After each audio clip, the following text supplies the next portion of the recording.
आज हमारी चर्चा का विषय है कि किस प्रकार वैदिक संस्कृति सभी पूरे संसार में व्याप्त थी और वर्तमान समय में जो भी अलग अलग प्रकार की संस्कृतियाँ, जीवन शैलियाँ हम देखते हैं, चाहे वो पाश्चात्य जीवन शैली है या अलग अलग फिर धर्म, इस्लाम, क्रिश्चियनिटी और उससे संबंधित कल्चर्स हैं, संस्कृतियां हैं, वो सभी के आदि स्रोत के रूप में हैं वैदिक संस्कृति। और कैसे एक दुष्प्रचार के माध्यम से इस तथ्य को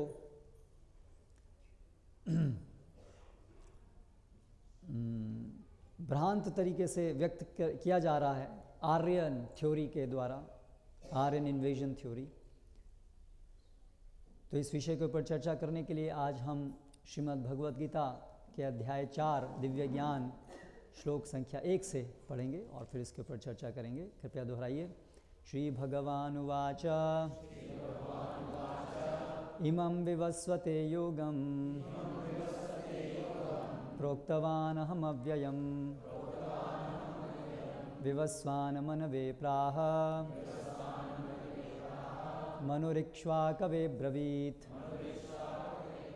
अनुवाद एवं तात्पर्य अंग्रेजी में द्वारा कृष्ण कृपा मूर्ति अभय चरणारविंद शिला प्रभुपाद इस्कॉन के संस्थापक आचार्य। भगवान श्री कृष्ण ने कहा, मैंने इस अमर योग विद्या का उपदेश सूर्यदेव विवस्वान को दिया और विवस्वान ने मनुष्यों के पिता मनु को उपदेश दिया और मनु ने इसका उपदेश इक्ष्वाकु को दिया। तात्पर्य, यहाँ पर हमें भगवद गीता का इतिहास प्राप्त होता है। यह अत्यंत प्राचीन बताया गया है, जब इसे सूर्यलोक इत्यादि संपूर्ण लोकों के राजा को प्रदान किया गया था। समस्त लोकों के राजा विशेष रूप से निवासियों की रक्षा के निमित्त होते हैं। अतः राजन्य वर्ग को भगवद गीता की विद्या को समझना चाहिए, जिससे वे नागरिकों अर्थात प्रजा पर शासन कर सकें और उन्हें काम रूपी भवबंधन से बचा सकें। मानव जीवन का उद्देश्य भगवान के साथ अपने शाश्वत संबंध के आध्यात्मिक ज्ञान का विकास है और सारे राज्यों तथा समस्त लोकों के शासनाध्यक्षों को चाहिए कि शिक्षा, संस्कृति तथा भक्ति द्वारा नागरिकों को यह पाठ पढ़ाएं। दूसरे शब्दों में सारे राज्य के शासनाध्यक्ष कृष्ण भावनामृत विद्या का प्रचार करने के लिए होते हैं, जिससे जनता इस महाविद्या का लाभ उठा सके और मनुष्य जीवन के अवसर का लाभ उठाते हुए सफल मार्ग का अनुसरण कर सके। इस मनवंतर में सूर्यदेव विवस्वान कहलाता है, यानी सूर्य का राजा, जो सौरमंडल के अंतर्गत समस्त ग्रहों लोकों का उद्गम है। ब्रह्म संहिता में 5:52 में कहा गया है, यच्चक्षुरेश सविता सकल ग्रहाणाम राजा समस्त सुरमूर्तिरशेष तेजाः यस्याज्ञया भ्रमति संभृत काल चक्रो गोविंदमादि पुरुषम तमहम भजामि। ब्रह्मा जी ने कहा, मैं उन श्री भगवान गोविंद की पूजा करता हूँ जो आदि पुरुष हैं और जिनके आदेश से समस्त लोकों का राजा सूर्य प्रभूत शक्ति तथा ऊष्मा धारण करता है। यह सूर्य भगवान के नेत्र तुल्य है।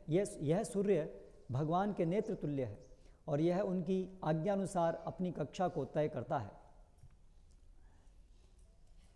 सूर्य सभी लोकों का राजा है और सूर्यदेव यानी विवस्वान सूर्य ग्रह पर शासन करता है, जो ऊष्मा तथा प्रकाश प्रदान करके अन्य समस्त लोकों को अपने नियंत्रण में रखता है। सूर्य कृष्ण के आदेश पर घूमता है और भगवान कृष्ण ने विवस्वान को भगवद गीता की विद्या समझाने के लिए अपना पहला शिष्य चुना। अतः गीता किसी मामूली सांसारिक विद्यार्थी के लिए कोई काल्पनिक भाष्य नहीं, अपितु ज्ञान का मानक ग्रंथ है जो अनंत काल से चला आ रहा है।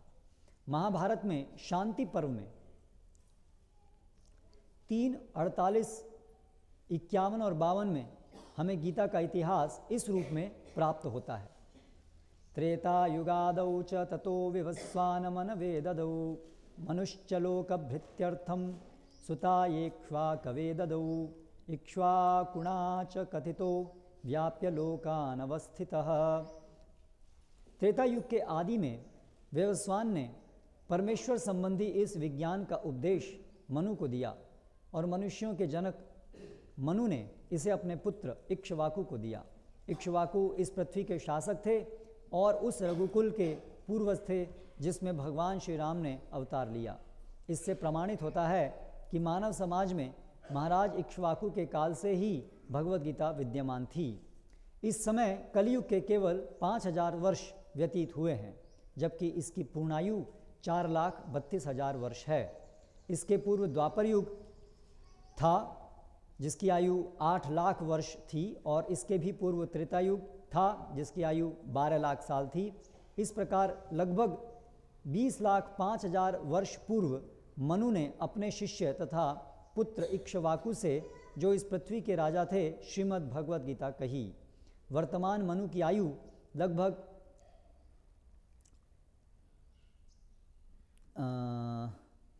कितना हो गया 30 करोड़ 53 लाख वर्ष अनुमानित की जाती है, जिसमें से 12 करोड़ 4 लाख वर्ष बीत चुके हैं। यह मानते हुए कि मनु के जन्म के पूर्व भगवान ने अपने शिष्य सूर्यदेव विवस्वान को गीता सुनाई, मोटा अनुमान यह है कि गीता कम से कम 12 लाख 4 लाख वर्ष पहले कही गई और मानव समाज में यह 20 लाख वर्षों से विद्यमान रही। इसे भगवान ने लगभग 5000 वर्ष पूर्व अर्जुन से पुनः कहा। गीता के अनुसार ही तथा इसके वक्ता भगवान कृष्ण के कथन के अनुसार यह गीता के इतिहास का मोटा अनुमान है। सूर्यदेव विवस्वान को इसलिए गीता सुनाई गई क्योंकि वह क्षत्रिय था और उन समस्त क्षत्रियों का जनक है जो सूर्यवंशी हैं। चूँकि भगवत गीता वेदों के ही समान है, क्योंकि इसे श्री भगवान ने कहा था, अतः यह ज्ञान अपौरुषेय है। चूँकि वैदिक आदेशों को यथारूप में बिना किसी मानवीय विवेचना के स्वीकार किया जाता है, फलतः गीता को भी किसी सांसारिक विवेचना के बिना स्वीकार किया जाना चाहिए।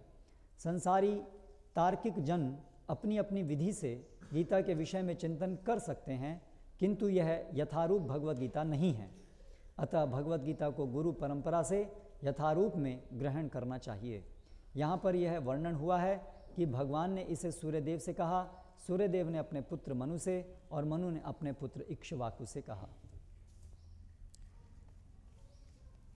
ओम ज्ञानतिमिरान्धस्य ज्ञानञ्जनशलाकया चक्षुरुन्मिलितं येन तस्मै श्रीगुरवे नमः। श्रीचैतन्यमनोभीष्टं स्थापितं येन भूतले स्वयं रूप कदा मह्यं ददाति स्वपदान्तिकं।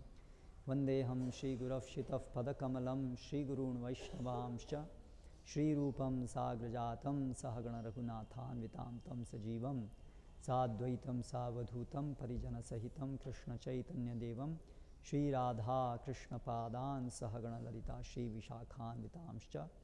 जय श्री कृष्ण चैतन्य प्रभो नित्यानंद श्री अद्वैत गदाधर श्रीवासादि गौर भक्तवृंद।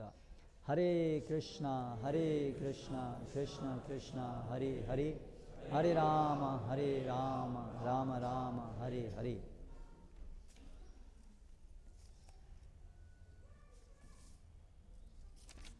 श्री भगवान उवाच इमं विवस्वते योगं प्रोक्तवान हम अव्ययम विवस्वान मनवे प्राह मनुरिक्ष्वा कवे ब्रवीत। यहाँ पर इस श्लोक में भगवान श्री कृष्ण भगवत गीता का इतिहास बता रहे हैं।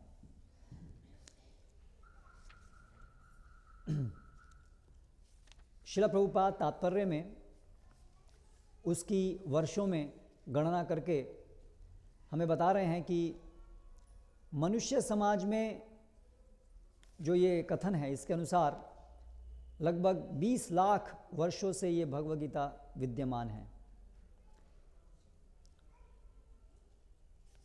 तो ये बहुत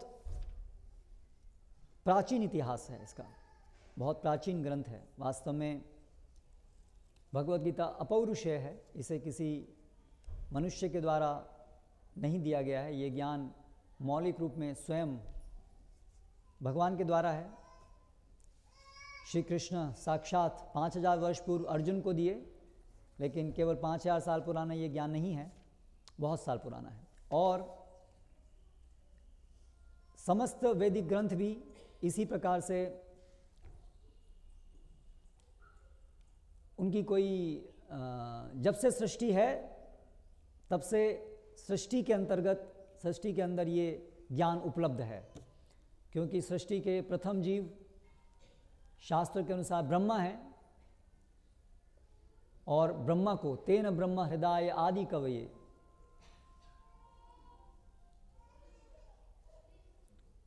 ब्रह्मा को ये समस्त वेदों का ज्ञान भगवान देते हैं, यानी कि सृष्टि के प्रारंभ से ही ये ज्ञान है।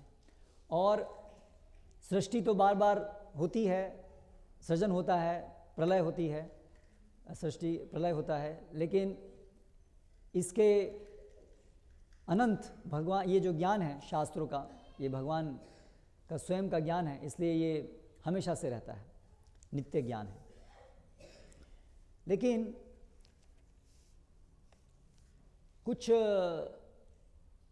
200 वर्षों से, 200-250 वर्षों से इस प्रकार की एक अवधारणा प्रस्तुत की जा रही है कि वास्तव में ये वेद शास्त्र जो हैं ये इतने पुराने नहीं हैं जितने कि शास्त्रों में लिखे गए हैं। तो जो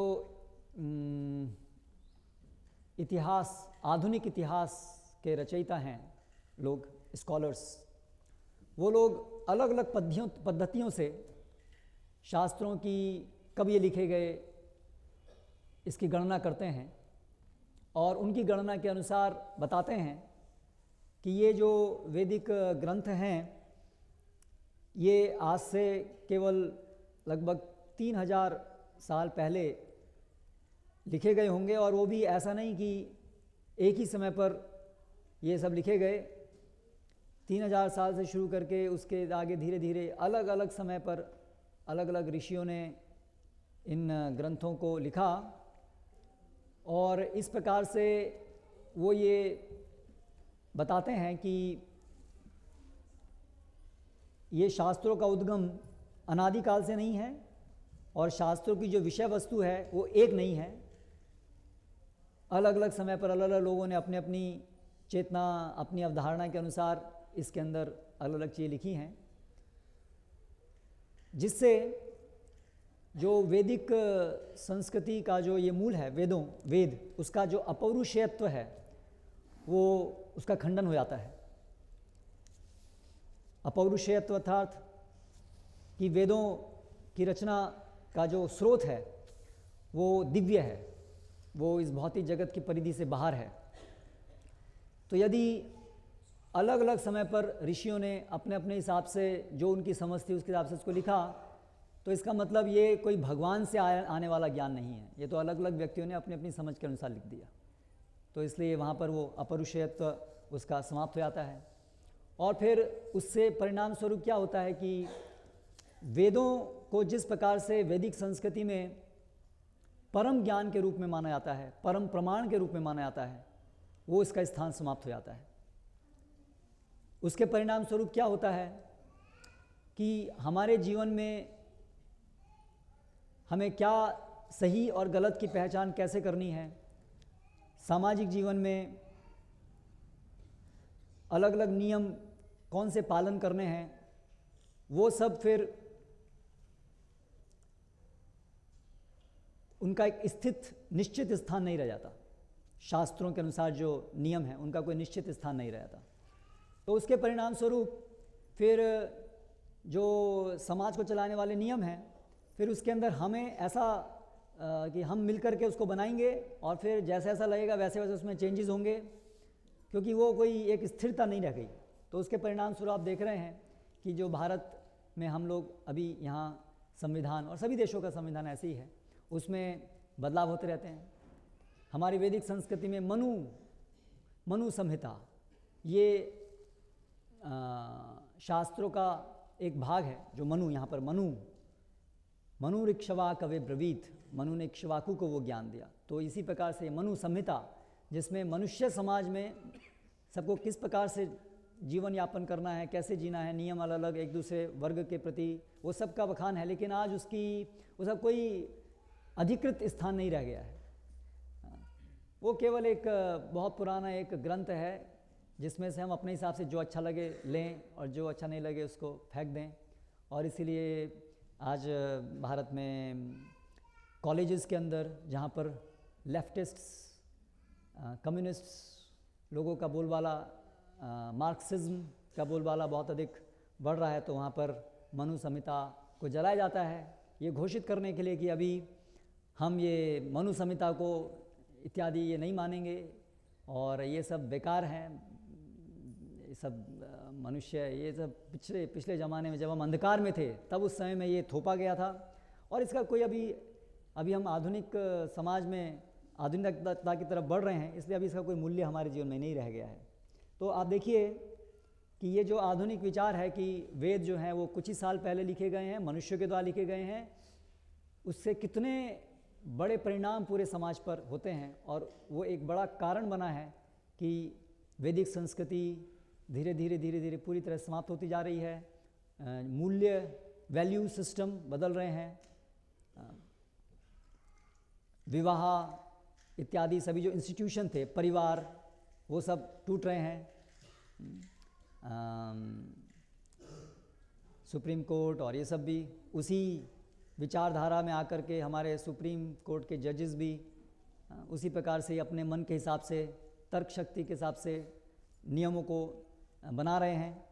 और इस तरह से भारत में ही नहीं पूरे विश्व भर में एक इस प्रकार की लहर इस समय चल रही है कि इस समय मतलब कई 100 सालों से कि कोई एक स्थिरता नहीं है प्रमाण की, सही और गलत की, और व्यक्ति अपने हिसाब से, मन के हिसाब से, और मन वर्तमान समय में जिसकी लाठी उसकी भैंस, जिसके पास शक्ति है उसी की सत्ता है, ये सब चल रहा है। तो आज हम इसके विषय में देखेंगे कि कैसे ये शुरुआत हुई, ये जो विचार है। यहाँ पर तो शास्त्रों में लिखा है कि शास्त्र तो लाखों सालों से चले आ रहे हैं, उसमें कोई बदलाव नहीं होता है, क्योंकि शास्त्र तो अपौरुषेय हैं, इसलिए वो कोई मनुष्य के द्वारा उसमें फेरबदल करने का कोई अवसर ही नहीं है। वो यथारूप गुरु शिष्य परंपरा में चले आते रहे हैं। भगवान यहाँ बता रहे हैं कि कैसे ये गुरु शिष्य परंपरा उन्होंने स्थापित की और उसी परंपरा में चला आ रहा था। हालांकि सकाले ने हम महता योगो नष्टा परंतप, काल के वश में ये समय समय पर लुप्त प्राय हो जाता है। और वर्तमान समय जब ये भगवद गीता भगवान ने कही अर्जुन से, उस समय भी ऐसी ही स्थिति थी, तो भगवान ने दोबारा से उसको स्थापित किया। लेकिन ऐसा नहीं कि कुछ नया ज्ञान भगवान ने दिया या पहली बार उसको स्थापित किया। भगवान कह रहे हैं वही पुरातन ज्ञान है जो मैं तुम्हें दे रहा हूं। यानी ये ज्ञान जो है वो अत्यंत पुरातन है, और उसके साथ जो जुड़ी हुई ये वैदिक संस्कृति है वो भी अत्यंत प्राचीन है। तो फिर कैसे ये आधुनिक जो इतिहास लिखने वाले लोग हैं वो किस आधार पर ये बोलते हैं कि वेद जो है वो नवीन है, प्राचीन नहीं है, और वैदिक संस्कृति प्राचीन संस्कृति नहीं है, नवीन संस्कृति है। और भारत के जो लोग हैं, जो सभ्यता है, वो वास्तव में आर्यन लोग बाहर से आए हुए हैं यहाँ पर।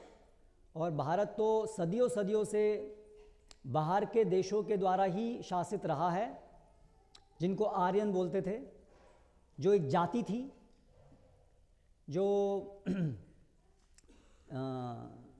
दक्षिणी रूस के इलाके, कैस्पियन और ब्लैक सी के बीच में, वहाँ पर गोरे लोग की एक जाति थी जो मूल है सभी जातियों का।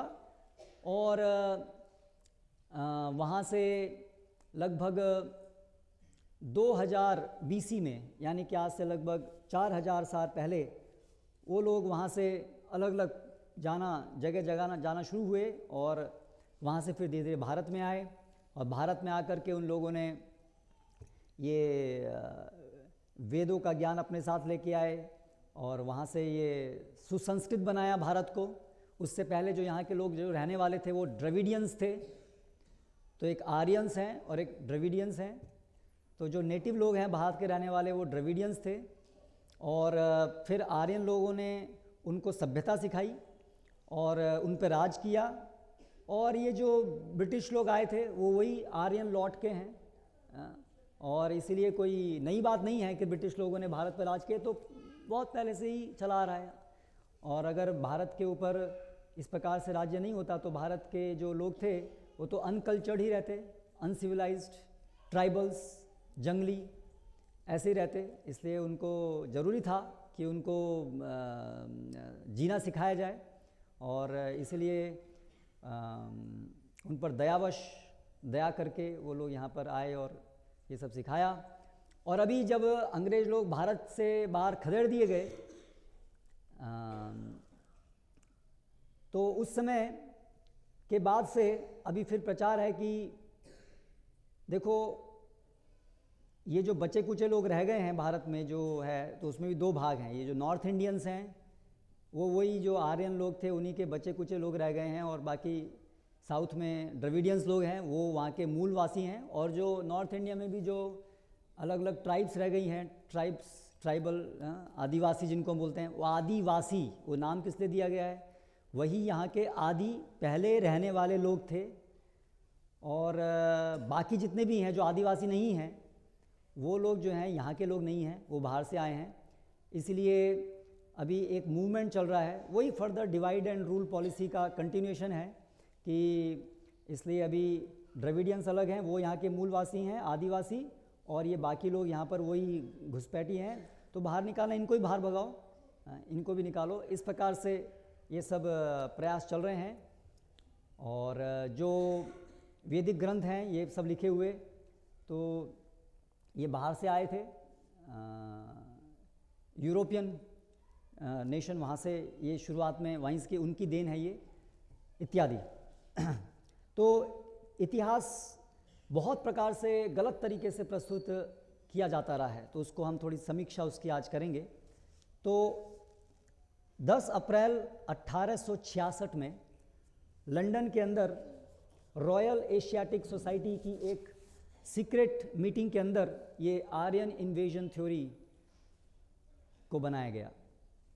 लंदन के अंदर 1866 में क्या आवश्यकता थी?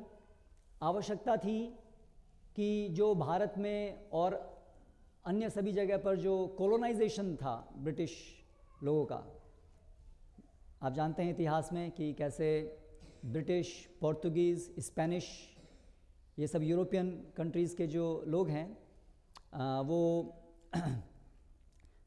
अलग अलग संसार में जगह पर कब्जा करना शुरू किए व्यापार के लिए और क्रिश्चियनिटी के प्रचार के लिए। उसी उद्देश्य से भारत में भी वास्को डी गामा भारत में आए, और उसके बाद फिर ईस्ट इंडिया कंपनी के माध्यम से ब्रिटिश लोग आए।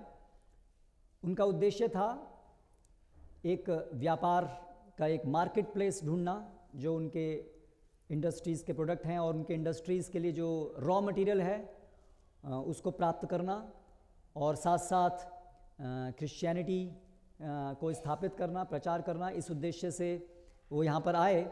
और ये लोग अमेरिका भी गए थे, अगर आप इतिहास में देखें वहाँ पर रेड इंडियंस थे, और ये यूरोपियन लोग जब वहाँ पर गए तो कैसे उन्होंने वहाँ पर शासन करने की उनकी पद्धति क्या थी, प्रैक्टिकली सारे के सारे रेड इंडियंस को उन्होंने मार दिया और वहाँ पर शासन करना शुरू किया। लेकिन जब वो लोग भारत में आए तो भारत में देखा कि भारत के लोगों को इस प्रकार से हम मार नहीं पाएंगे, तो यहाँ पर नीति अलग प्रकार की थी। यहाँ पर नीति थी उनकी कि भारत के लोगों के ऊपर शासन करने के लिए हमें उनको उन्हीं की नज़रों में गिराना होगा कि उनकी संस्कृति, उनका ज्ञान सब बहुत पिछड़ा हुआ है, ये सब उनको सिखाना होगा, आपस में उनको फूट डलवाना होगा, और इस प्रकार से हम उन पर शासन कर सकते हैं, और यहाँ के जो सारे संसाधन हैं उसका हम दोहन कर सकते हैं, दोहन करके अपने देश में ले जाके उसका प्रोडक्ट बना करके वापस प्रोडक्ट को यहीं पर ला करके बेच करके फिर उससे भी धन संपत्ति इत्यादि को लेके जाएंगे। तो इस प्रकार की चीज़ के लिए ये थ्योरी, आर्यन इन्वेजन थ्योरी बनाई गई, जिससे जस्टिफिकेशन हो कि यस, भारत के लिए अच्छा है कि अंग्रेज़ लोग भारत में रहें और ये पहली बार नहीं है, ये तो सदियों सदियों से होता आया है, जैसे मैंने आपको बताया। नहीं तो भारतीय लोग तो अनकल्चर्ड थे, उनको खाना भी नहीं आता था, हाथ से खाते थे, हाँ, उनको पहनना भी नहीं आता था, ये ऐसे धोतियाँ पहनते थे।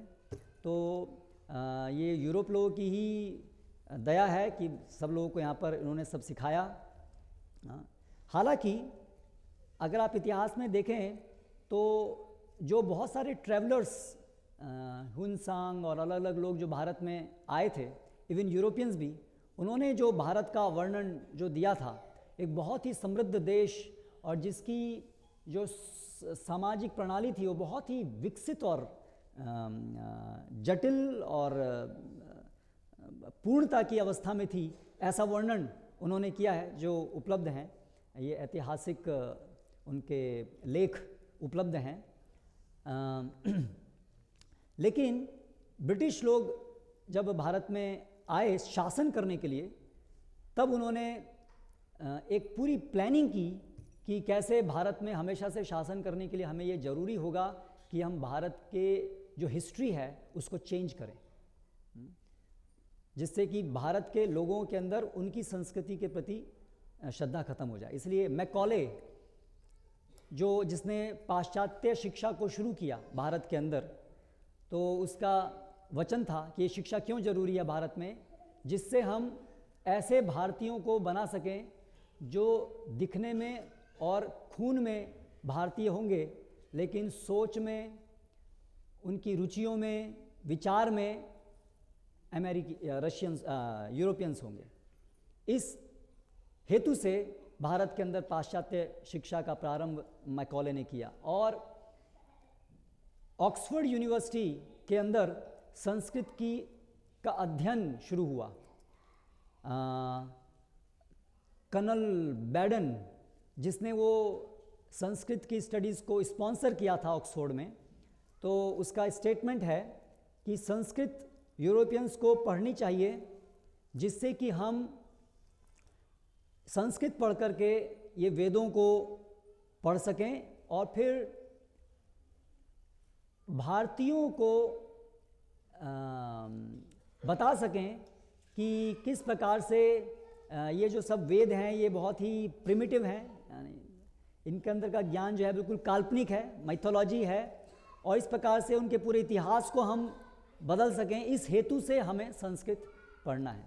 तो इस प्रकार से पूरा एक ब्रांच डेवलप हुई, इंडोलॉजी, यानी कि पाश्चात्य जगत के लोग जो संस्कृत पढ़ते हैं वेदों को पढ़ने के लिए, और इस उद्देश्य से उसमें से मैक्स मुलर बड़े प्रसिद्ध एक इंडोलॉजिस्ट थे जिन्होंने भारत के अनेक वेदों को पढ़ा, और मैक्स मुलर ने फिर अपनी टिप्पणियों में लिखा और जो बहुत वाइडली पब्लिसाइज हुई कि ये जो वेद हैं ये इतने बकवास हैं। सवेज शब्द यूज़ किया, यानी कि या थर्ड क्लास कचरा, इसका कोई स्थान नहीं है। और ये जो वेद व्यास हैं ये एक काल्पनिक व्यक्ति हैं, और इस प्रकार बहुत कमेंट्रीज लिखी वेदों के ऊपर, रामायण इत्यादि सब के ऊपर, और उसमें एक एक करके इस प्रकार से प्रस्तुत किया गया कि कैसे ये जो पूरा जो सब चीज़ दी हुई हैं ये सब बकवास हैं, कोरी कल्पनाएं हैं। इसलिए नाम भी पूरा वैदिक माइथोलॉजी है। आज तक हम लोग भी भारतीय बड़े गर्व से बोलते हैं yes yes yes I am a student of Vedic mythology. तो इस कारण से ये सब इस प्रकार से ये हेतु से ये सब शुरू किया गया। तो आर्यन ये जो नाम है, हम भगवद गीता में पढ़ते हैं, शास्त्रों में सब जगह ये नाम है आर्यन, है ना। तो उनके अनुसार आर्यन कौन है? आर्यन एक जाति है, गोरे लोगों की जो जाति है, आरंभिक जाति जिससे सारी सिविलाइजेशन पूरे संसार में शुरू हुई, उस जाति का नाम है आर्यन। और ये जैसे मैंने आपको बताया वो कैस्पियन और बंगाल ब्लैक सी वहाँ के बीच में ये थी। और क्रिश्चियनिटी के अनुसार ये सृष्टि कब हुई, कितने साल पहले हुई? तो 4000 BC में सृष्टि हुई, उससे पहले तो कुछ था ही नहीं, करेक्ट, यानी कि आज से 6000 साल पहले, दैट्स इट। लेकिन आज तो वैज्ञानिक प्रमाण हैं, वैज्ञानिकों के भी प्रमाण हैं, शास्त्रों के तो हैं ही, कि पृथ्वी की जो आयु है वो तो लाखों लाखों साल है ना, इसमें कोई अभी संदेह नहीं रह गया। लेकिन क्रिश्चियन लोगों का विचार यही था कि 4000 बीसी में शुरुआत हुई, फिर 2500 बीसी में एक बाढ़ आई थी, और इसीलिए फिर उसके बाद में ये जो आर्यन लोग हैं, इन लोगों ने, जो सबसे ज़्यादा डेवलप्ड लोग थे, सबसे ज़्यादा विकसित थे संस्कृति में, वो लोगों ने पूरे संसार में जाना शुरू किया सबको संस्कृत सिखाने के लिए। तो 1700 बीसी में, बीसी आप मतलब समझते हैं, एडी और बीसी, बिफोर क्राइस्ट, और उसके बाद, तो आज जो समय चल रहा है 2020 एडी चल रहा है, 2020 साल, उसके जब हम बीसी कहते हैं यानी कि उसके पहले, तो 1700 बीसी मतलब 2020 प्लस 1700, इतने साल का गैप हो गया। तो 1700 बीसी में ये आर्यन लोग वहाँ से, रशिया के साउथ से सब जगह फैले और इधर आए भारत की तरफ, जहाँ पर एक सिविलाइजेशन थी उस समय, एक संस्कृति थी जिसको उन्होंने नाम दिया है इंडस सिविलाइजेशन। मोहनजोदड़ो, हड़प्पा संस्कृति, तो ये एक संस्कृति वहाँ पर उस समय थी। किन लोगों की संस्कृति थी? द्रविडियंस, वो जिनको खाना पीना नहीं आता है, वो ऐसे लोग सब बेकार, तो ऐसे लोग वहाँ पर रहते थे। तो ये आर्यन लोग वहाँ पर 1700 बीसी में आए और उनको सबको परास्त किया। वहाँ पर फिर इन्होंने वेदों को लिखा 1700 बीसी में, और फिर 1000 बीसी में वो इंडस वहाँ एरिया से भारत में आए। तो भारत में जो ये आर्यन लोग आए वो 1000 बीसी में आए, और फिर भारत के लोगों को सुसंस्कृत किया आगे, और इस प्रकार से। तो ये जो इंडस सिविलाइजेशन है, ये इंडस जो शब्द आया है वो सिंधु नदी से आया है, सिंधु सरस्वती सभ्यता। तो शास्त्रों में प्रमाण है और आज सैटेलाइट और सभी तरह से प्रमाण है कि एक बहुत बड़ी नदी, सरस्वती नदी प्रवाहित होती थी ऊपर हिमालय से स्टार्ट करके पंजाब, हरियाणा, राजस्थान का वेस्ट भाग और गुजरात, द्वारका, उस एरिया में, और उधर पाकिस्तान की तरफ जो वर्तमान समय पाकिस्तान है, वहाँ पर, वहाँ के एरिया में ये एक नदी प्रवाहित होती थी, सरस्वती नदी, जो 2000 बीसी में पूरी तरह से सूख चुकी थी ये नदी। उससे पहले एक समय था जब ये बहुत विशाल नदी के रूप में थी, उसमें 5 नदियाँ आकर के मिलती थी, सिंधु भी उसमें से एक थी। तो शास्त्रों में आप देखेंगे बहुत जगह पर वर्णन है कि सरस्वती नदी के किनारे पर किस प्रकार से भगवान राम और अलग अलग ऋषियों ने तपस्याएं की हैं, विशद वर्णन है। तो ये है वो एरिया। तो उनके अनुसार 1700 ईस्वी में वो लोग यहाँ पर आए थे और इनके ऊपर इन्वेजन किया और फिर आगे आए। लेकिन अभी हम देखेंगे कैसे ये जो पूरी इनकी विचारधारा है, इसके प्रमाण कितने अधिक मिले हैं कि ये सब बकवास है, सब गलत है।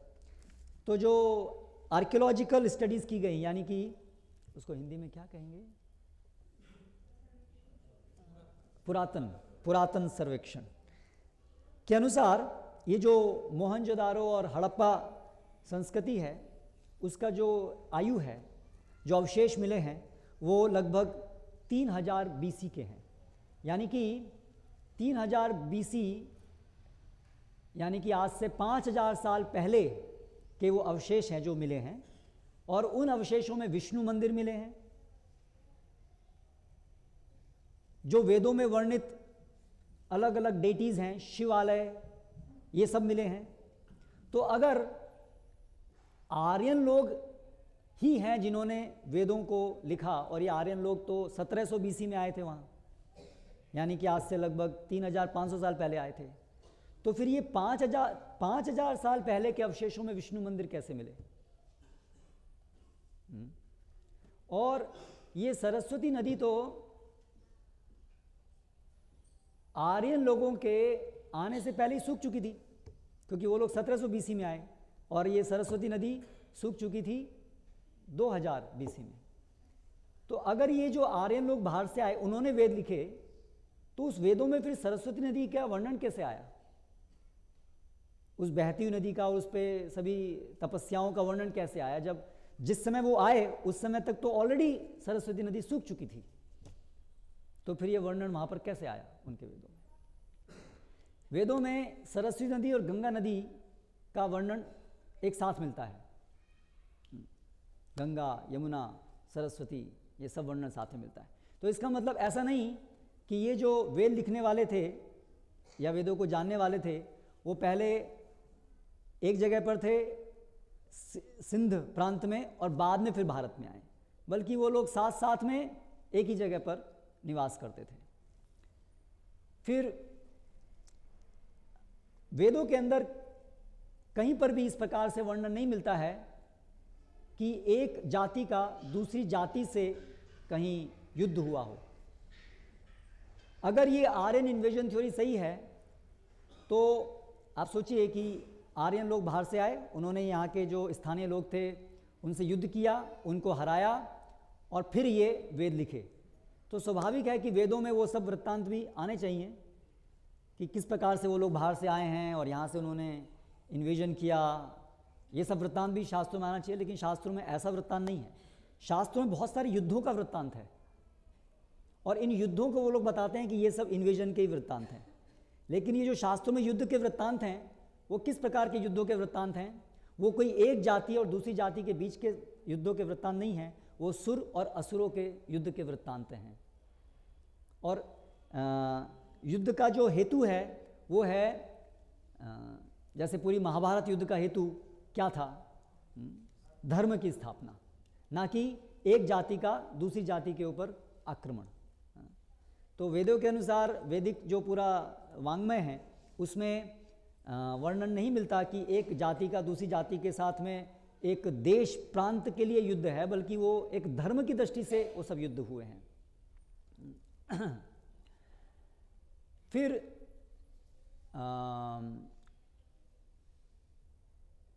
अगर ये जो संस्कृत भाषा है, ये संस्कृत भाषा वो जो आर्यन लोग जो बाहर से आए थे उनकी भाषा थी, तो फिर जो वहाँ के स्थानीय लोग थे सिंध प्रांत के, उनकी उससे पहले कोई और भाषा रही होगी, करेक्ट? क्योंकि संस्कृत तो उन लोगों ने आके सिखाई, तो उससे पहले उनकी कोई और भाषा रही होगी। लेकिन कोई प्रमाण नहीं है कोई और अन्य भाषा का उस प्रांत के लोगों की। उस प्रांत के लोगों की जो लिपि है और जो भाषा है वो वही सिंध प्रांत की ही भाषा, जो यानी संस्कृत और उससे निकलने वाली भाषाएं ही उनकी भाषाएं हैं। उसका कोई प्रमाण नहीं है कि उसके पहले ही कोई भाषा है। और जो भी वहाँ पर अवशेष जो भी मिले हैं उसमें सारे वैदिक सिविलाइजेशन के ही अवशेष हैं। जो उनके सिक्के हैं इत्यादि, उसमें जो सब स्कल्पचर हैं वो सब वैदिक स्कल्पचर्स हैं। तो ऐसा भी कोई प्रमाण नहीं मिलता है। फिर एक तथ्य है कि बुद्ध अवतार लगभग आज से 3000 साल पहले बुद्ध अवतरित हुए, 3000 साढ़े 3000 साल के आसपास। और वो किस लिए अवतरित हुए? उनका उद्देश्य क्या था? कि उन्होंने बताया कि वेदों को छोड़ो। उन्होंने वेदों का खंडन किया, एक तरीके से निंदा की वेदों की। उसका हेतु क्या था वो हम डिटेल में नहीं जाएंगे अभी, उसका हेतु कुछ और था, लेकिन उन्होंने वेदों की खंडन किया। यानी कि जब खंडन किया तो इसका मतलब उनके आने से, यानी 3 साढ़े 3 हजार से पहले वेद होंगे, वैदिक संस्कृति रही होगी, तभी तो खंडन करनी जरूर पड़ी, है ना? करेक्ट। तो इसका मतलब बुद्ध अवतार से कहीं कहीं पहले ये वैदिक संस्कृति रही थी और वेद रहे थे। लेकिन आर्यन इन्वेजन थ्योरी के अनुसार तो ये पूरी वेदों की रचना 3000 साल पहले हुई है, 3 साढ़े 3 हजार साल पहले। तो कैसे फिर संभव था कि बुद्ध अवतार ने आकर के वेदों का खंडन किया?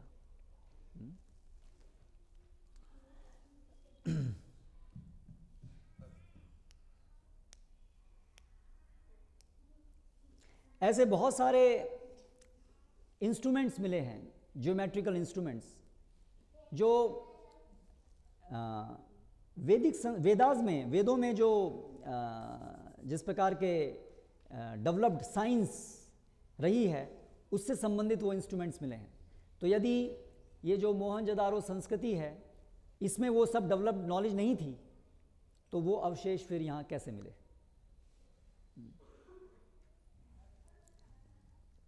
फिर वेदों में एस्ट्रोनॉमिकल एविडेंस है, जैसे कि वेदों में घटनाएं लिखी हुई हैं कि जैसे भगवान श्री कृष्ण बलराम द्वारका से कुरुक्षेत्र आए थे जब एक सोलर एक्लिप्स हुआ था, और उस समय भारत के अलग अलग प्रांतों से लोग वहाँ आए थे। तो एस्ट्रोनॉमर्स ने उस घटना को रिट्रेस किया है, वहाँ का वो सब विश्लेषण देख के, कौन से नक्षत्र उस समय थे वो सब देख के एस्ट्रोनॉमिकल कैलकुलेशन करके देखा तो वो जो घटना है, ऐसी एक नहीं कई घटनाएं हैं जिन घटनाओं से पता चलता है कि वो जो घटना घटी वो लगभग 5000 साल पहले घटी घटना है जो कि वेदों में वर्णित है। तो अगर वेद जो है वो केवल 3000 साल पहले लिखे गए हैं तो कैसे 5000 साल पहले घटी घटना उसमें वर्णित है?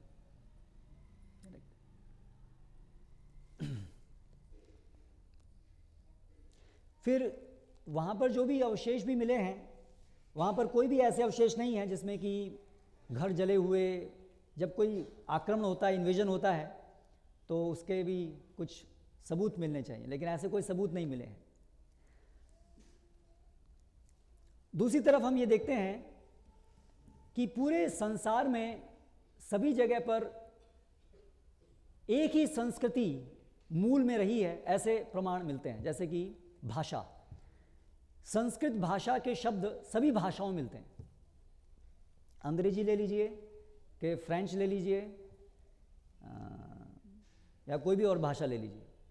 जैसे अंग्रेजी भाषा में डेंटिस्ट्री है तो दंत से डेंटिस्ट्री है, डोर द्वार, द्वि टू त्रि, पेंटागन पंचकोण, बहुत सारे शब्द हैं। उसी प्रकार से सिम्ब, अफ्रीकन भाषा में सिंह को सिम्ब बोलते हैं। फ्रेंच भाषा में नाग को, उसको फन वाले सांप को नाग बोलते हैं। रशियन भाषा में भी ऐसे बहुत सारे शब्द हैं। तो और फिर साइंस हैं, जैसे स्वस्तिक है, स्वस्तिक तो आप जानते हैं जर्मनी में हिटलर, तो उनका भी यही साइन है स्वस्तिक। सिंगापुर नाम है एक्चुअली, और उनकी जो एयरलाइंस है उसका जो मोटो है वो सिंह है, शेर, सिंगापुर। तो ये शब्द बदल करके बहुत सारे ऐसे शब्द हैं जो आप उसको अगर आप उसको थोड़ा सा रिट्रेस करेंगे तो आप देखेंगे वो सब संस्कृत के शब्द हैं। जैसे अभी आधुनिक समय में आप देखें जब ब्रिटिश लोग भारत में आए तो कालीकत्ता वो बदल करके कलकत्ता हो गया, करेक्ट। तो उस प्रकार से धीरे धीरे ये सभी संस्कृत के शब्द अलग अलग जगह मिलते हैं, हमको अलग जगह पर चिन्ह मिलते हैं, अलग अलग लोगों के अलग अलग जगह के नाम जो हैं। स्थान संस्कृत का शब्द है, स्थान हम बोलते हैं हिंदुस्तान। तो ऐसे बहुत सारे और भी स्थान हैं ना पूरे संसार में, बलूचिस्तान, कजाकिस्तान, अफगानिस्तान, कुर्दिस्तान, तुर्किस्तान। तो ये कहाँ से सारे इतने सारे स्थान आ गए? ये दिखाता है कि एक ही संस्कृति पूरे विश्व भर में रही थी। लेकिन वो आर्यन इन्वेजन थ्योरी में उन्होंने क्या बताने की कोशिश की है कि हाँ सभी जगह एक ही संस्कृति रही थी, और वो संस्कृति थी वो आर्यन संस्कृति, जो लोग वहाँ से यूरोप से आए थे और फिर उन लोगों ने सारे में फैलाव किया। जो हमने देखा ये किस प्रकार से गलत है। तो वास्तविक इतिहास क्या है? वास्तविक इतिहास क्या है? वास्तविक इतिहास जो शास्त्रों से हम देख रहे हैं और जो इवन वैज्ञानिक आधुनिक प्रमाण भी जिसके मिल रहे हैं कि वास्तविक इतिहास है जैसा कि यहाँ इस श्लोक में वर्णित है कि सृष्टि के प्रारंभ में ब्रह्मा प्रथम जीव, और वहाँ से वैदिक संस्कृति शुरू होती है। यानी स्टार्टिंग ही वैदिक संस्कृति, स्टार्टिंग वेदास से है, और वही सभी ज्ञान का स्रोत है। सभी तथाकथित धर्म जो हैं, चाहे वो इस्लाम है, चाहे क्रिश्चियन है, चाहे हिंदुइज्म है, वो भी सनातन धर्म के ही बिगड़े हुए रूप हैं सभी। हर एक धर्म में माला के ऊपर नाम लेना है, करेक्ट। उसकी भी एक बहुत अच्छी हिस्ट्री है, कैसे ये इस्लाम, मक्का, मदीना, ये सब कैसे आया, कहाँ से आया। एक पत्थर है ना वहाँ पर मक्का में, ब्लैक स्टोन, हालांकि वो कभी किसी मूर्ति की पूजा नहीं करते हैं, लेकिन वहाँ पर एक पत्थर है, ब्लैक कलर का पत्थर है। कौन थे मोहम्मद के पिता, वो क्या कार्य करते थे, इस सब की बहुत रहस्यात्मक हिस्ट्री है और उसकी ज़्यादा डिटेल में नहीं जाएंगे, लेकिन इस प्रकार की एक अवधारणा है कि उस समय में वहाँ पर भी वैदिक संस्कृति थी और शिव, दुर्गा, ये सब डेटीज़ की वहाँ पर पूजा होती थी उन सब इलाकों में। और कुछ लोगों का इस प्रकार से मत है, केवल मत ही नहीं है, उसके कुछ उनके हिस्टोरिकल डॉक्यूमेंट्स भी हैं कि वो जो पत्थर है वो भी एक शिवलिंग है। एनीवे, पॉइंट ये है कि जो इतिहास है उसके अनुसार पूरे विश्व भर में अलग अलग युग में, सतयुग, त्रेता, द्वापर, कलयुग में, वो इंद्रप्रस्थ से राज्य शुरू होकर के पूरे विश्व में शासन होता था। कब तक? जन्मजय के समय तक। महाभारत युद्ध के कुछ समय बाद तक पूरे संसार पर एक ही राजा का शासन था और पूरी एक ही संस्कृति थी। लेकिन महाभारत का युद्ध हुआ द्वापर के अंत में और भगवान श्री कृष्ण के जाने से प्रारंभ हुआ कलयुग का, और कलयुग से प्रारंभ हुआ वैदिक संस्कृति के ह्रास का। और भागवतम में पूरा विशद वर्णन है कैसे अलग अलग तर्क, मंगोल, जापान और ये सब अलग अलग डायरेक्शन में जो राजा भारतीय संस्कृति को पालन करने वाले थे, कलयुग के प्रादुर्भाव के बाद धीरे धीरे वैदिक संस्कृति को छोड़ने लगे, अपने मनमाने ढंग से कार्य करने लगे, क्योंकि अभी कोई स्ट्रॉन्ग किंग पूरे संसार पर शासन करने वाला नहीं रह गया। कलयुग के प्रभाव से जन्मजय परीक्षित महाराज वो आखिरी पावरफुल राजा थे, वैदिक किंग जो पूरी पृथ्वी के ऊपर शासन करते थे। उसके बाद उनका पुत्र जन्मजय, और फिर ये सब 12वें स्कंद में पूरा वर्णन है। उसके बाद कैसे कैसे अलग अलग राजा, उनकी शक्ति भी क्षीण होती गई। फिर चंद्रगुप्त मौर्य, ये सब की हिस्ट्री वहाँ पर तो उसकी भविष्यवाणी के रूप में है, क्योंकि वो पहले लिखी गई थी, लेकिन वो हमारे लिए अभी हिस्ट्री है जो हुआ। तो इस प्रकार से धीरे धीरे वैदिक संस्कृति का ह्रास होने की वजह से जो अलग अलग संसार में लोग थे वो वैदिक संस्कृति से दूर गए और अपने अपने हिसाब से मान्यताएं शुरू हुई। इसलिए वहाँ से फिर अलग अलग तथाकथित धर्म प्रारंभ हुए। जैसे भारत के अंदर भी हिंदू धर्म प्रारंभ हुआ, वो भी सनातन धर्म का अपभ्रंश है, बिगड़ा हुआ रूप है। तो उसी प्रकार से अलग अलग जो धर्म है, पहले क्रिश्चियनिटी शुरू हुआ, वहाँ पर बात आती है अब्राहिम, ये सब अब्राहमिकल रिलीजन्स हैं। अब्राहिम ये ब्रह्मा का भ्रंश है, उनके अनुसार जो ओरिजिन सबका है करने वाला मतलब अल्लाह है या यहोवा, लेकिन जो व्यक्ति है जिससे सब आए हैं वो है अब्राहिम। तो संस्कृत ब्रह्मा शब्द का विभ्रंश है। तो वहाँ से वो क्रिश्चियनिटी और फिर उसके बाद में इस्लाम शुरू हुआ, और इस तरह से धीरे धीरे और कलयुग में वर्णन, वहाँ पर भागवतम वर्णन है कि कलयुग में किस प्रकार से शक्ति के अनुसार शासन होगा, जिसके पास शक्ति है वो शासन करेगा, और लोभ इत्यादि बढ़ने के कारण केवल दूसरे की प्राकृतिक संपदा को हड़पने के लिए लोग आक्रमण करेंगे। तो वास्तव में जो इन्वेजन शुरू हुआ वो शुरू हुआ रिसेंटली, जिसके सब डॉक्यूमेंट्स हैं कि मुगल इन्वेजन और ब्रिटिश इन्वेजन, ये इन्वेजन शुरू हुआ। इससे पहले इन्वेजन नहीं था। वो जो इंडस सिविलाइजेशन है वहाँ पर तो वो अपने आप वो संस्कृति समाप्त हो गई, क्योंकि सरस्वती नदी सूख गई, इसलिए वो सभ्यता इस प्रकार से क्षीण हो गई वहाँ पर। इन्वेजन से नहीं, इन्वेजन बाद में हुआ, इन्वेजन अभी हुआ कुछ साल जब मुगल यहाँ पर आना शुरू हुए।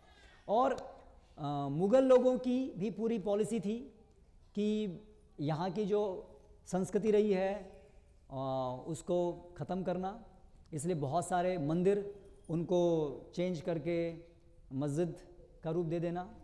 इवन यहाँ तक कि ताजमहल भी कंट्रोवर्सी है कि क्या वास्तव में वो मुमताज़ की यादगार में वो बनाया गया था, क्योंकि वो जो ताजमहल है, हर एक मस्जिद या हर एक टॉम्ब का फेस जो है वो मक्का की तरफ होता है, लेकिन उसका फेस तो मक्का की तरफ नहीं है। और उसके बहुत सारे अंदर अवशेष मिले हैं जिसमें कि उसके डोर्स वहाँ पर लिपि गड़े हुए हैं, उसमें संस्कृत भाषा और बहुत पुरानी भाषा शैली में लिखे हुए हैं। और कहीं पर भी एक मुमताज़ कोई शाहजहाँ ही कोई विशेष उससे लगाव भी नहीं था जिसके लिए इतना बड़ा सेटअप बनाया जाए, करेक्ट। और वो एक टॉम्ब के रूप में नहीं है, वो एक पूरे महल के रूप में है, ताजमहल, है ना। तो इस प्रकार से एक बहुत बड़ा चैप्टर है कि क्या वास्तव में ताजमहल मुसलमान लोगों ने बनाया था, क्योंकि ऐसी बहुत सारी चीज़ें हैं जो बाद में मुसलमान लोगों के नाम पर बना दी गई, जैसे कि कुतुब मीनार के पास में लोह स्तंभ है। लोह स्तंभ वास्तव में गरुड़ स्तंभ है। विष्णु मंदिरों में गरुड़ स्तंभ होता है, उसके आप शेप इत्यादि सब देखेंगे, वो एक गरुड़ स्तंभ है। ऐसे बहुत सारी जगह पर मुग़ल लोगों ने आक्रमण करके भारत की जो शिल्प विद्या थी उसको मुसलमान नाम दे दिया। उसी प्रकार से फिर ब्रिटिश लोग, तो ब्रिटिश लोग का भी यही प्रयोजन था। उन्होंने तो बहुत सिस्टमेटिकली इस काम को किया, मुसलमानों से भी कहीं कहीं ज़्यादा इस कार्य को किया। उन्होंने शिक्षा पद्धति में ला करके इतिहास को दोबारा रचना शुरू किया। उन्होंने तो मुस्लिम लोगों का कार्य था फोर्सफुली ख़त्म करके, ज़बरदस्ती, केवल ये तरीका था। लेकिन ब्रिटिश लोगों ने ज़बरदस्ती कम, लेकिन भारतीयों के दिमाग को बदल दिया, और जो आज तक भी चला जा रहा है। आज भी हम लोग भी गुलाम हैं, अभी भी हम लोग तो यही सोचते हैं कि हर चीज़ जो पाश्चात्य जगत की है वही सही है, करेक्ट। तो ये जो पूरा विश्लेषण है उसको देने के पीछे प्रयोजन ये है कि यहाँ पर हम हिंदुत्व को प्रमोट करने के लिए ये कक्षा नहीं ले रहे हैं, क्योंकि हिंदुत्व वो जो विचारधारा है वो नेशनलिस्टिक है, राष्ट्रवाद से प्रेरित विचारधारा है, जिसमें एक राष्ट्र है, ये हमारा राष्ट्र जिसकी एक परिधि है, और ये हिंदू राष्ट्र है। और यहाँ पर फिर मानने वाला चाहे कोई भी मान्यता का हो, चाहे वो नास्तिक भी हो, चलेगा, लेकिन वो लॉयल होना चाहिए इस भूमि के प्रति। ये है हिंदुत्व कॉज। तो हम उस चीज़ को यहाँ पर प्रमोट करने के लिए ये चीज़ नहीं बता रहे हैं, लेकिन हमारा उद्देश्य है कि राष्ट्र विचार से परे भगवान के दिए हुए ज्ञान और उनके द्वारा दी गई संस्कृति का ह्रास ना हो, उसको स्थापित किया जाए, क्योंकि वो ही लोगों का शुभ करने वाला है। बाकी राष्ट्र को लेकर के लड़ाई तो वो तो सामान्य व्यक्ति करते रहते हैं, उससे किसी का हेतु उद्धार नहीं होने वाला। एक राष्ट्र दूसरे राष्ट्र, ठीक है, उसकी आवश्यकता है अपनी कोई भी कार्य करने के लिए, आतताइयों को रोकने की आवश्यकता है, क्योंकि विशेष रूप से जो आतताई आते हैं वो लोग वैदिक संस्कृति का ह्रास करते हैं। इस उद्देश्य से आतताइयों को रोकने की आवश्यकता है, उसकी मनाही नहीं है। लेकिन अगर हम केवल यहीं पर आकर के रुक जाएंगे कि बस हम एक राष्ट्र हैं और राष्ट्र के रूप में हमें अपनी सीमाओं को बचाना है, बाकी उस राष्ट्र के अंदर हम कुछ भी करें वो चलेगा, तो फिर वैसा ही हो जाएगा जैसे इंडिपेंडेंस में हुआ। हम इंडिपेंडेंट तो हो गए, ब्रिटिश लोग को बाहर भगा दिया, लेकिन हमारे अपने ही लोग ब्रिटिश लोगों से भी ज़्यादा ब्रिटिश थे उनके विचारों में, करेक्ट। भारत का जो प्रधानमंत्री थे पहले, तो वो तो मेड इन इंग्लैंड थे, उनकी विचारधारा पूरी ब्रिटिश लोगों की थी। तो वो जब भारत स्वतंत्रता के बाद में नेहरू जी कहते हैं वो श्रीरंगम मंदिर में जाकर के कि इतना बड़ा मंदिर बनाने की क्या जरूरत है, यहाँ पर इतनी बड़ी तो इंडस्ट्री होनी चाहिए थी। और उन्होंने वक्तव्य दिया कि उद्योग भारत के मंदिर, स्वतंत्र भारत के मंदिर उद्योग होंगे, industries will be the temple of free India. तो फिर भारत तो केवल नाम का भारत रह गया, उसका जो एसेंस है, सार है, वो तो आपने हटा के निकाल दिया। तो उसी प्रकार से आज यदि हम हिंदुत्व को एक राष्ट्रवादी विचारधारा के रूप में ले रहे हैं, तो फिर वो हिंदू या भारत वो एक नाम रह गया, लेकिन उसका जो आत्मा थी उसकी वैदिक संस्कृति और वेद, वो तो खत्म हो गई, डेड बॉडी रह गई। तो शास्त्र में बताया गया है कि ऐसे मूर्ख लोग मृत देह को सजाते हैं, मंडनम लोक रंजनम, वो लोक रंजन है, मूर्ख लोक रंजन है। अरे शरीर अभी आत्मा चली गई, अभी शरीर का कोई वैल्यू नहीं है, तो उसको सजाते हैं। तो उसी प्रकार से हम यदि जो भगवान से आने वाली संस्कृति और ये ज्ञान है उसके ऊपर, उसको प्राप्त करने के लिए, उसको बढ़ाने के लिए प्रयासरत ना हो और केवल ढांचे के ऊपर और केवल सीमाओं को बचाने के लिए प्रयास करें, तो फिर ये ऐसे ही है कि आत्मा निकल गई भारत की और अवशेष ढांचा रह गया। इसलिए हमारा निवेदन है कि हम आप सभी लोग ये वैदिक संस्कृति, वैदिक ज्ञान को गंभीरता से लें, अपने जीवन में इसको अपनाएं और फिर स्वाभाविक रूप से भारत क्या पूरे विश्व में ये शांति का सूत्र ये है। केवल एक राष्ट्र को लेकर के हम, दूसरा एक राष्ट्रवाद, एक ये राष्ट्रवाद, और दोनों आपस में लड़ाई झगड़ा करेंगे, लेकिन शास्त्रों का जो संदेश है वो सभी राष्ट्रों को, सभी जातियों को शांतिमय तरीके से भगवान को केंद्र में रखकर कैसे सब शांतिमय तरीके से जी सकते हैं, उसका संदेश है। तो इस चीज़ को हम समझें और इस उद्देश्य से श्रील प्रभुपाद ने ये सब ग्रंथ दिए हैं, ये सोसाइटी बनाई है। यहाँ पर समाप्त करते हैं इस उद्देश्य से, इस बात से। हरे कृष्ण। आज का संदेश क्या था? आज का संदेश है कि आप ये जो हमारी वैदिक संस्कृति है इसके प्रति जो आक्रमण हो रहा है कि ये संस्कृति नवीन है, ये भगवान के द्वारा दी गई नहीं है, भगवान कुछ नहीं है, ये सब मनगढ़ंत है, ये सब दुष्प्रचार का हम प्रत्युत्तर दे सकें कि ये कैसे गलत है, जिससे कि हम समझ सकें कि ये संस्कृति मनुष्य के अपौरुषेय है, मनुष्य के द्वारा दी गई नहीं है, इसलिए हमारे जीवन में इसकी अत्यंत महत्वता है। इसको एज इट इज़ लेना है, इसको हम बदल नहीं सकते हैं और इसका पालन करने से ही हम सभी का शुभ होगा। हरे कृष्ण।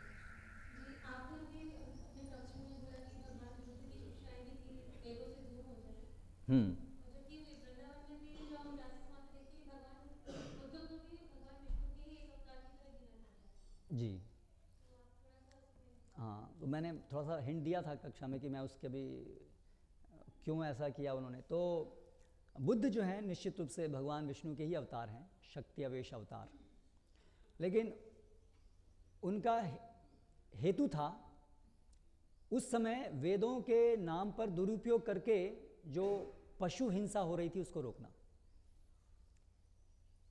उस समय में लोग जो हैं वेदों का उदाहरण दे करके पशु हिंसा कर रहे थे, उसका गलत उपयोग कर रहे थे। वास्तव में शास्त्रों में पशु बलि दी गई है यज्ञों की सार्थकता को नापने के लिए, ना कि जीवा संतुष्टि के लिए। लेकिन उस समय के लोग इस वैदिक संस्कृति का दुरुपयोग कर रहे थे अपनी जीवा संतुष्टि के लिए, पशुओं को मार करके। तो इसलिए जो लोग अनावश्यक जीवा संतुष्टि के लिए पशुओं को मारते हैं उनके लिए आध्यात्मिक प्रगति का मार्ग तो अवरुद्ध हो जाता है। तो बुद्ध अवतार आए कि ये पशु हिंसा रोकना है, जिससे कि लोग धीरे धीरे आध्यात्मिक प्रगति कर सकें। लेकिन वेदों के ही नाम पर लोग बलि दे रहे थे, इसलिए उनको ये बोलना पड़ा अहिंसा परमो धर्मो, वेदों को छोड़ो, क्योंकि अभी वेदों को सही प्रकार समझने के लिए वो लायक नहीं है, इसलिए। और कोई प्रश्न? हरे कृष्ण। सच जो है एक ही सच होता है, तो जैसे अभी कुछ लोग इस्लाम हो या क्रिश्चियनिटी हो, गुरु नानक के अलग अलग फॉलो कर रहे हैं, तो उनका मतलब डेस्टिनेशन क्या होगा? और वो तो हिंदू के अंदर भी है, डेस्टिनेशन क्या होगा सबका, जो जिस प्रकार की चेतना, जिस प्रकार की समझ है उनकी और उसके अनुसार जिस प्रकार की क्रियाएं हैं उस प्रकार की डेस्टिनेशन है। और शास्त्रों में सब अलग अलग चेतना के स्तर के लोगों के बारे में वर्णन है। यजन्ते सात्विका देवान यक्षरक्षांसि राजसाः प्रेतान भूतगणांश्चान्ये यजन्ते तामसोवताः। तो सतोगुणी लोग किसकी पूजा करते हैं, राजसिक लोग किसकी पूजा करते हैं, तामसिक लोग किसकी पूजा करते हैं, और जो तीनों गुणों से अतीत हैं वो किसकी पूजा करते हैं। तो जो शुद्ध भक्ति है वो तीनों गुणों से अतीत है, जिसमें कि भगवान की वैज्ञानिक समझ के अनुसार हम समझ करके कि हम भगवान के नित्य दास हैं, भगवान को समर्पित होते हैं, हाँ, वो भगवत धाम जाते हैं, भगवान के नित्य दास नित्यदास के रूप में अपनी स्थिति को प्राप्त करते हैं, जहाँ पर भगवान के दिशा निर्देशन के अनुसार कुछ भौतिक लाभ प्राप्त करने के लिए भगवान की पूजा की जाती है धर्म का पालन करते हुए, तो वहाँ पर स्वर्ग की प्राप्ति होती है। तो क्रिश्चियन और इस्लाम में मेन जो उनकी कैटेगरीज हैं, मेन जो उनकी धाराएं हैं, उसमें जो लक्ष्य है वो तो यही है, उसका नाम जन्नत है, हेवन है। हिंदू जो आजकल के हिंदू हैं या सनातन धर्म के अंदर भी जो एक वर्ग था कर्मकांडीय विचार वाला, उनका भी लक्ष्य स्वर्ग प्राप्ति था। तो अगर वो भगवान के दिशा निर्देशन के अनुसार उन क्रियाओं को करेंगे तो स्वर्ग प्राप्ति होगी। और बहुत से लोग सोचते हैं कि हम स्वर्ग की प्राप्ति के लिए कार्य करें, लेकिन नियम के अनुसार नहीं करते हैं, तो फिर वो गंतव्य प्राप्त नहीं होगा। जो करेंगे उसके अनुसार प्राप्त होगा। सामान्य रूप से वर्तमान समय में तो ज़्यादातर, चाहे वो हिंदू हैं, चाहे मुसलमान, चाहे क्रिश्चियन हैं, ज़्यादातर तो रुझान सबका है पाप कर्म करने में, इस तरह से कि उस तरह से, और केवल लिप सर्विस है धर्म की। तो धर्म के नाम पर बहुत सारी भ्रांत धारणाएं हैं सब जगह पर, क्योंकि कोई सिंसियर नहीं है वास्तव में भगवान को समझने के लिए। अगर जो लोग धर्म का अनुशीलन कट्टरता से कर भी रहे हैं, तो वहाँ पर भी बहुत नए नए चीज़ों को मिलाया जा रहा है। बाइबल कितनी बार तो उसका संशोधन होता रहता है ना। सो इस तरह से ज़्यादातर लोगों की जो डेस्टिनेशन है पाप में कर्म करने के कारण, वो तो नरकगामी ही है for majority of the people.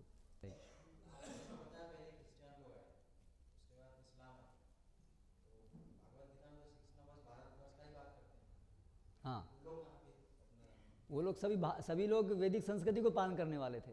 मैंने बताया ना आपको, महाभारत के समय तक पूरे विश्व में सभी जगह वैदिक संस्कृति पालन करती थी। अभी वैदिक संस्कृति को पालन करने वाले लोग उस संस्कृति से धीरे धीरे दूर होते गए, तो वहाँ से उसके मॉडिफिकेशन होते होते उसके नए रूप ले लिया उसने, धर्म ने। तो इस तरह से क्रिश्चियनिटी वैदिक सिविलाइजेशन में से, सनातन धर्म के अनुयायियों में से ही लोग बदल करके यहाँ आए, इसका इस रूप में प्रस्तुत हुए। यस, एक मिनट। हरे कृष्ण। ये पूछना चाहता हूँ कि आज जीवन में वैदिक संस्कृति कैसे अपना सकते, और आज जीवन अस्त व्यस्त हो रहा है, तो वेद को कैसे हम जीवन में लाएं? वेदों को कैसे अपने जीवन में लेके आएं? तो वेदों को जीवन में लाने का कार्य प्रारंभ होगा सर्वप्रथम तो वेद क्या कह रहे हैं उनको जानने से, सुनने से, अधिकृत स्रोत से। तो इसलिए एक वेदों की जो पद्धति है जानने की, वो है गुरु शिष्य परंपरा। एक बहुत महत्वपूर्ण बात जानने की ये है कि हालांकि महाभारत, कलयुग, फिर उसके अनुसार मुगल, ब्रिटिश लोगों का जो आक्रमण हुआ है, उससे वैदिक संस्कृति का ह्रास हुआ है, लेकिन जो वैदिक संस्कृति की सर्वोत्तम देन है भगवत भक्ति, वो आज भी उपलब्ध है, इंटैक्ट है, आचार्यों की परंपरा के माध्यम से आज भी उपलब्ध है। इसलिए एक दृष्टि से हमने कुछ नहीं खोया है, क्योंकि सबसे महत्वपूर्ण चीज़ उपलब्ध है।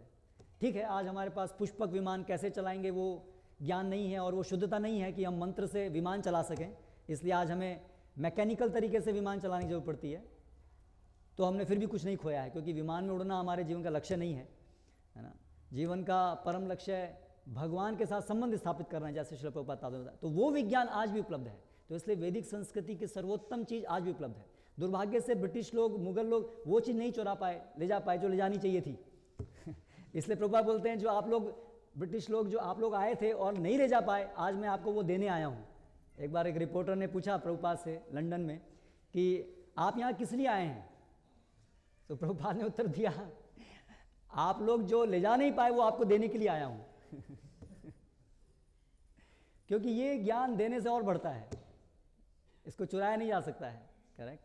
तो इसलिए भगवत गीता सभी वेदों का सार है, और जिसमें परम जो ब्रह्म विद्या है, जो वेदों के अंदर भी अलग अलग स्तर की विद्या का जो टॉप मोस्ट लेवल है, ब्रह्म विद्या, कौन है भगवान, हमारे साथ क्या संबंध है, कैसे उसको हम पुनर्जागृत कर सकते हैं, वो विज्ञान इस भगवद गीता में दिया है।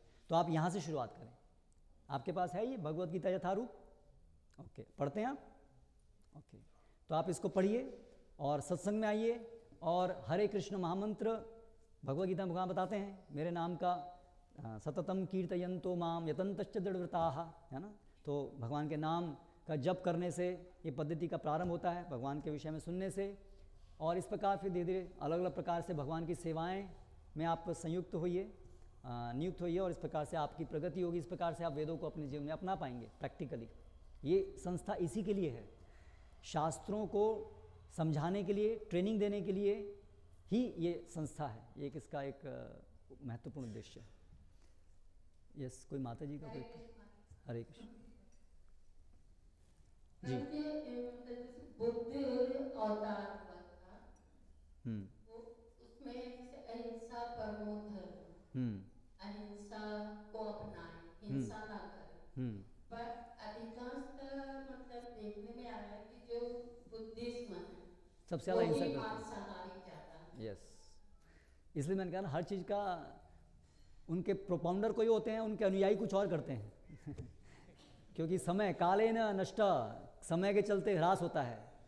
तो ऐसा बहुत जगह पे, बहुत ऐसे क्रिश्चियन इंस्टीट्यूट्स हैं जहाँ पर चर्च शुरू हुई एक उद्देश्य से, समय रहते रहते धीरे धीरे बदलाव होते होते उनके अनुयायी बट गए। एक लोग उनको पालन करना चाहते थे, शिक्षाओं को, एक बदलना चाहते थे, लेकिन बदलने वाले लोगों की संख्या ज़्यादा बड़ी थी, इसलिए वो माइनॉरिटी में आ गए जो लोग पालन करना चाहते थे, और उनके ऊपर हिंसा की, उनको ख़त्म कर दिया गया। तो ऐसा ये समय का प्रभाव ऐसा होता है, तो इसलिए इस तरह से हुआ। ठीक है, एक मिनट, और किसी का कोई प्रश्न है जिन्होंने अभी तक नहीं पूछा है? हरे कृष्ण गुरु जी। हरे कृष्ण। गुरु जी जैसा कि बताते हैं कि कुल में जो देवी होती है जिसकी हम पूजा करते हैं, तो कुछ कुछ देवी देवता ऐसे होते हैं जिनको बकरा मांस बनता है, ये चढ़ती है, तो ये कहाँ से आया? तो शास्त्रों के अंदर अलग अलग स्तर के लोगों के लिए क्रमिक प्रगति के लिए अलग अलग विधियां दी हैं, क्योंकि सभी लोग एक ही स्तर पे नहीं हैं।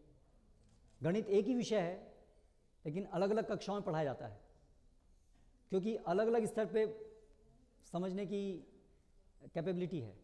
तो उसी प्रकार से वेदों का एक ही मर्म है, भगवत भक्ति, लेकिन उस भगवत भक्ति को समझाने के लिए, वहाँ तक पहुँचने के लिए लोगों के स्तर के अनुसार अलग अलग प्रक्रियाएं बताई गई हैं। तो जो लोग तामसिक हैं, घोर तमोगुण में हैं, प्रकृति के 3 गुण होते हैं, सात्विक, राजसिक, तामसिक।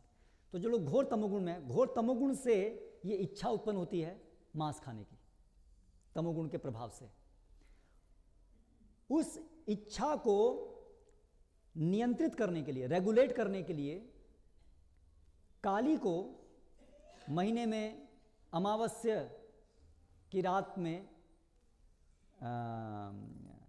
काली को अर्पित करने की विधि और उससे संलग्न फिर उसको वितरित करना इत्यादि वो बताई गई है, जिससे कि धीरे धीरे स्वच्छंद रूप से जब मन में आया जितना चाहा उतना मांस खाने की प्रवृत्ति रुके, वो पहले नियंत्रित हो, और फिर धीरे धीरे शुद्ध होते होते पूरी तरह से वो छूट जाए, और फिर उसके आगे जीव बढ़े। जैसे कोई डॉक्टर होता है, कोई अगर ड्रग एडिक्ट है, ड्रग एडिक्शन छुड़वाना है, शराब छुड़वाना है, चाय छुड़वाना है, तो पहले डॉक्टर जो है वो बोलता है ठीक है अभी आप इसको इतनी बार पियो। पहले आप मान लीजिए 20 सिगरेट पीते थे, तो ठीक है अभी पहले 5 सिगरेट पियो। तो कोई सामने से कोई आदमी सुनेगा तो बोलता है कैसे डॉक्टर है, 5 सिगरेट पीने को बोलता है, डॉक्टर है लेकिन सिगरेट पीने के लिए बोलता है। लेकिन डॉक्टर का जो वो 5 सिगरेट पीने बोलना है, उसका हेतु क्या है? सिगरेट छुड़वाना, ना कि उसको एंकरेज करना। तो उसी प्रकार से शास्त्रों में जो तामसिक लोगों को ये जो अलाउंस दी हुई है, वो उनको धीरे धीरे रेगुलेट करके शुद्ध करने के लिए है, ना कि उसको बढ़ाने के लिए है। तो यहाँ पर ओके, वन क्वेश्चन।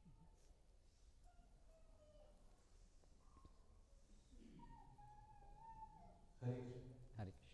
तो ये जो वेद है ये श्रुति रिटन डाउन नहीं थे पहले जी और वेद व्यास जी ने सबसे पहले इसको लिखा जी। जो हिस्ट्री में कहा गया है कि तापर मीटिंग जो है कि ये 4000 4000 शायद भगवान तो यही कहेंगे कि वेद 4000 पहले नहीं 4000 वर्ष पहले। तो जो आर्यन इन्वेजन थ्योरी में जो बताया गया है कि वेद जो है वो 4000 साल पहले, वो कार्बन डेटिंग से नहीं है, वो लिंग्विस्टिक एनालिसिस से हैं। कार्बन डेटिंग तो उस केस में एप्लीकेबल नहीं है, क्योंकि वेद जो है कैसे लिखे आते थे, कोई प्रिंटिंग मशीन तो नहीं थी कि एक ही साथ में बल्क के अंदर लाखों लाखों कॉपियाँ छाप दी। हाथ से प्रतियाँ बनाई जाती थी, पाम लीव्स के ऊपर प्रतियाँ बनाई जाती थी, और जिसको आवश्यकता है वो उसको कॉपी करता था। तो स्वाभाविक है अलग अलग समय पर उसको लिखा गया होगा, कॉपी की गई होगी। तो इसलिए कार्बन डेटिंग से अगर मान लीजिए हमें कोई प्रति मिल भी रही है अगर उसकी, तो वो ये नहीं दिखाता कि इस समय में लिखी गई है, इस समय में कॉपी की गई है। करेक्ट? लेकिन वेद व्यास जी ने ही पहली बार लिखे, इसके पहले तो लिखे नहीं गए। हाँ करेक्ट। सर्वप्रथम वेद व्यास जी ने लिखे तो मतलब 4000 लेकिन वो तो पाम लीव्स पर है, वो तो डिस्ट्रॉय हो जाएगा, इसलिए उसकी प्रति बनाई जाएगी। वो तो ऐसा नहीं कि वही जो वेद व्यास जी ने जो लिखा था वो हमें आज उपलब्ध होगा। मतलब लाखों वर्ष विवस्वान ये सब चीजें जो है बहुत वर्बल, वो तो वर्बली आ रही थी। जो लिखित रूप उसका हुआ वो 5000 साल पहले हुआ। जो भगवान यहाँ बता रहे हैं वो बता रहे हैं ये ज्ञान मनुष्य समाज में इतने लाख साल से चला आ रहा है वर्बली, श्रुति के रूप में। जो उसको लिखित रूप दिया वो इसमें दिया। तो जो ये आर्यन इन्वेजन थ्योरी के अनुसार जो ये डेटिंग की गई है, ये लिंग्विस्टिक थ्योरी है। लिंग्विस्टिक थ्योरी मतलब भाषा शैली को विश्लेषण करते हैं कि ये इस प्रकार का स्ट्रक्चर सेंटेंसेस का तो इस युग में शुरू हुआ है, इस प्रकार के शब्दों का उपयोग तो इस युग में शुरू हुआ है। इस प्रकार की स्टडी करके वो लोग इस कंक्लूजन पहुंचते हैं, जो कि बहुत स्पेक्युलेटिव है, जिसका कोई एक फिक्स्ड नहीं है, वो तो स्पेक्युलेटिव है, उसमें बहुत प्रकार के स्पेक्युलेशंस हैं। Yes, okay, what is the time? ठीक है, अंतिम प्रश्न। प्रश्न तो छोटे होते हैं। हरे कृष्ण। प्रश्न ये है कि हमें तो इतिहास में पढ़ाया जाता है, वही हमें मानना पड़ता है। पर जैसे कि लिख दिया कि अलेक्जेंडर ने 1926 BC में इंडिया को इन्वेट कर दिया, चाहे उसमें थोड़ा सा क्वेश्चन किया होगा, उसमें लिखा रहता है इन्वेटेड, कंप्लीट सेंटेंस लिखा रहता है कि इन्वेट कर। तो और ये बहुत जगह इस पर डिस्कशन भी हुआ है कि ये पॉसिबल नहीं था कि वो कर सके। तो हमें ये ट्रुथ कहाँ से पता चलेगी? ट्रुथ कहाँ से पता चलेगी? इसलिए प्रश्न उनका ये है कि इतिहास तो बहुत अपने अपने हिसाब से लिखा जाता है। आज आप इंडिया के अंदर हिस्ट्री की बुक पढ़ेंगे और पाकिस्तान के अंदर हिस्ट्री की बुक पढ़ेंगे, दोनों बहुत अंतर होगा। करेक्ट? तो फिर तथ्य क्या है वो कैसे जानेंगे? इसलिए तथ्य को जानने का तरीका है गुरु शिष्य परंपरा से शास्त्रों को जानना। यहाँ पर हिस्ट्री है, इतिहास, पुराण, रामायण, महाभारत, ये है इतिहास। और जो मॉडर्न हिस्ट्री है, जो रिसेंट हिस्ट्री है, उसको जानने के लिए सावधानी से पहले आपको बेसिस समझना पड़ेगा कि क्या क्या कैसे कैसे, बैकग्राउंड समझना पड़ेगा। फिर आपको पता रहेगा कौन कौन लोग के क्या क्या इंटरेस्ट हैं, वो कैसे उसको तोड़ मरोड़ सकते हैं, वो ध्यान में रखते हुए। और फिर जो लोग शास्त्रों के द्वारा प्रशिक्षित हैं और सब चीज़ों के को सही से समझ सकते हैं, वो उसको फिर बहुत सारा लिटरेचर है, फैक्ट्स हैं, अलग अलग तरह से उसको कोरोबरेट करके हम समझ सकते हैं। तो ये हम लोग को जो इतिहास पढ़ाता है वो तो सामान्य जन को मूर्ख बनाने के लिए पढ़ाता है। बच्चों को जो बोल दिया जाता है वो तो पढ़ लेते हैं, एग्जाम में लिख देते हैं, रट लेते हैं, पास हो जाते हैं, उनका काम चल जाता है। लेकिन वो धारणा अंदर ग्रहण कर जाती है कि हाँ यही वास्तव में सही था। तो वो तो क्लियर कट प्रोपेगेंडा है। लेकिन कितने लोग जागरूक हैं कि सत्य को जानने के लिए? पहले तो ये बताइए। जब जानने के लिए इच्छुक होंगे तो जाकर के सत्य कैसे जानेंगे, वो उसके रास्ता खुलेगा। हम लोग तो जो बोल दिया जैसा बोल दिया, हमें तो पैसा कमाने से मतलब है। एग्जाम भी जो हमने पास किया वो तो पैसा कमाने के लिए किया, हमारा तो कभी इंटरेस्ट था ही नहीं कुछ जानने के लिए। करेक्ट? तो ये पहले शिथिलता से बाहर आना पड़ेगा। हमें सत्य को जानना है, इसके प्रति पहले आप जागरूक तो होइए, तब जाकर के फिर आपको रास्ता दिखेगा। फिर ये शास्त्र और सही माध्यम से